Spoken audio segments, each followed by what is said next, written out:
Are you resisting your transformation?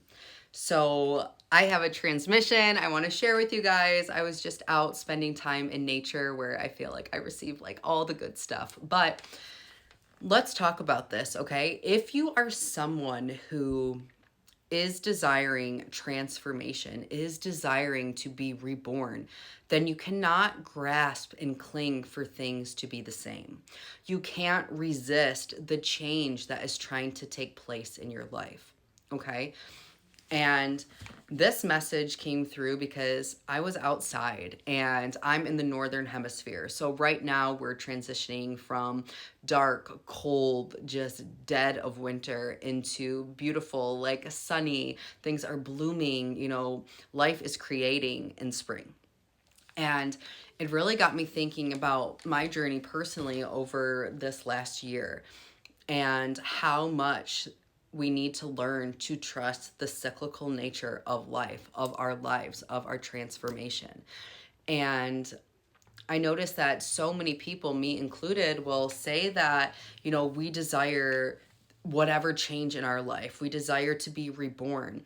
But then we literally prolong and resist the process by trying to keep things the same, by grasping and trying to hold on to any type of lifeline that we have that represents the old. When truly to be reborn, to truly be transformed, it asks you to fully allow for parts of you to die. Whether this be ways of being, relationships, jobs, maybe you enter into a grief portal, whatever it looks like. But it's your ability to go into the darkness, to go into the winter, to fully allow those parts of you to fully release, let go, and die, that create the space for whatever is new that is trying to birth and emerge through you. And what I've noticed working with clients is that when things begin to transform, it usually presents itself as some kind of ending, as some type of pain point, right? Of some tower, just complete dismantling of your life moment.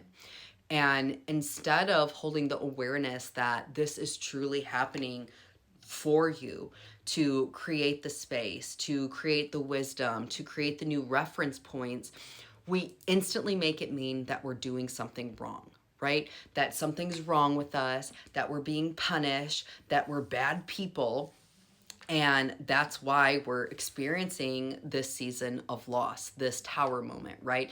This is why essentially the roof has fallen in. Can any of you relate to this? And it is literally us resisting this part that I call like the breakdown, that really is there to break you open, to burst you open into more of yourself, more of your innate gifts, your connection with God, to realign you with a higher timeline. But so many of us get tripped up here because we create the most resistance to this phase. We literally will cling and grasp for anything, even if we know it's dead or dying, to feel some form of safety, of sameness, of control, which all are illusions. But that's for a whole nother conversation. And we will literally cling to these things in order to feel this false sense of safety, which really then ends up prolonging or adding resistance to the transformation that we said that we desired. And when I was outside today and just looking at the trees and looking at the blue sky and the birds and, all this life coming back and being formed, it reminded me how temporary everything in life is. And trust me, this last year, I was through it. I lost my dad. I lost what I thought was my dream job. I lost friendships. So much reconfiguration. So many things were changing in my life. And it did feel like a huge death taking place.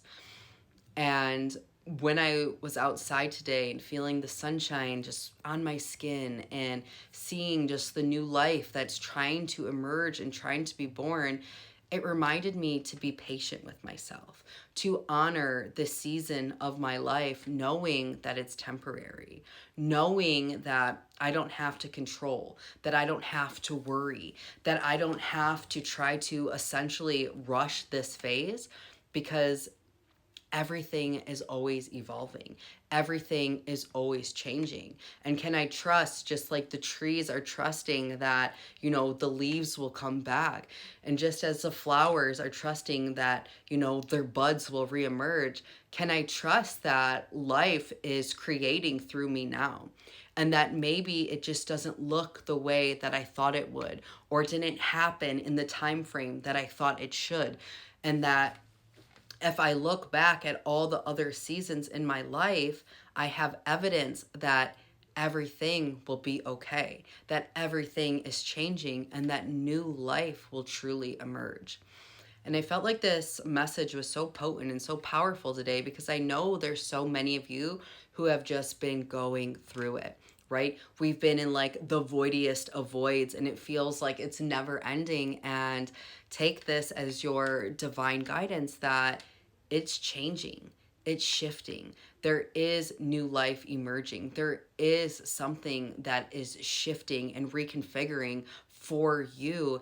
And can you just allow yourself to surrender and flow with life, to allow life, to allow God to move to you and through you? And when you do that, you open up to the magic and the possibilities and the potential that God, that spirit has for you. But when you're so busy resisting the process, making yourself wrong, or making the season of your life bad, you miss the juice, you miss the medicine, you miss the magic that is right here, right now for you. And if you're in a season that feels like winter, that feels like fall, where things are dead and dying, then can you get excited for the space that's being created, for the new life that is desiring to come in, that is desiring to flood into your life and be birthed through you and to you? But in order for you to get to the point where you can fully receive that, first you have to stop resisting what is. First, you have to stop clinging to what's dead or what's dying, and truly allow the process to unfold. Because just like the seasons of nature always return, so will the different seasons of abundance, of joy, of creation in your life. But first, you have to stop resisting the winter, resisting the void, and open yourself up to receive the magic in the liminality. Because when nothing is certain, everything is possible. And you haven't been buried, you've been planted. Now, all you have to do is be patient and receive.